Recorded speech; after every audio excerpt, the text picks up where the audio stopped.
ಚಿನ್ನದ ಬೆಲೆ ಗಗನಕ್ಕೇರ್ತಾ ಇದೆ. ಮತ್ತೊಂದು ಕಡೆ ಚಿನ್ನದ ಅಂಗಡಿಗೆ ಕನ್ನ ಹಾಕುವವರ ಸಂಖ್ಯೆ ಕೂಡ ಜಾಸ್ತಿ ಆಗ್ತಾನೆ ಇದೆ. ಲಕ್ಷಾಂತರ ರೂಪಾಯಿ ಮೌಲ್ಯದ ಬೆಳ್ಳಿ ಕಳ್ಳತನ ಆಗಿದೆ.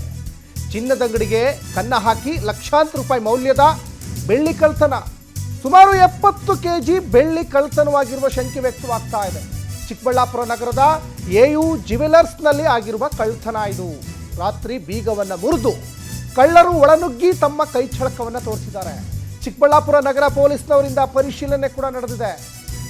ಸಿಸಿಟಿವಿ ಡಿವಿಆರ್ ಅನ್ನ ಖತರ್ನಾಕ್ ಕಳ್ಳರು ಹೊತ್ತೊಯ್ದಿದ್ದಾರೆ.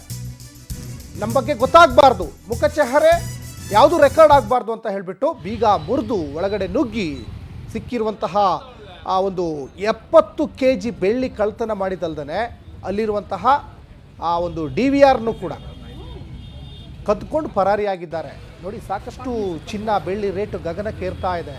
ಇವತ್ತು ಕೊಂಡ್ಕೊಳ್ಳೋಕೆ ಸಾಕಷ್ಟು ಕಷ್ಟ ಆಗ್ತಾ ಇದೆ. ಇತ್ತೀಚಿನ ದಿನಗಳಲ್ಲೆಲ್ಲ ಮನೆಗಳಿಗೆ ನುಗ್ಗೋರ ಸಂಖ್ಯೆ ಕಮ್ಮಿ ಆಗಿಬಿಟ್ಟದೆ. ಮನೇಲಿ ನುಗ್ಗಿದ್ರೆ ಅಲ್ಪ ಸ್ವಲ್ಪ ಇರ್ತದೆ ಚಿನ್ನ, ಎಲ್ಲ ಬ್ಯಾಂಕಲ್ಲಿ ಇಟ್ಟಿರ್ತಾರೆ ಅಂತ ಹೇಳಿಬಿಟ್ಟು ಈ ಖತರ್ನಾಕ್ ಈ ದರೋಡೆಗೋರರು ಏನು ಮಾಡ್ತಾರಂದರೆ ಅವ್ರು ಮೆಗಾ ಪ್ಲ್ಯಾನ್ ಮಾಡಿಕೊಂಡು ಜ್ಯುವೆಲರಿ ಶಾಪ್ಗಳಿಗೆ ಲಗ್ಗೆ ಇಟ್ಬಿಡ್ತಾರೆ.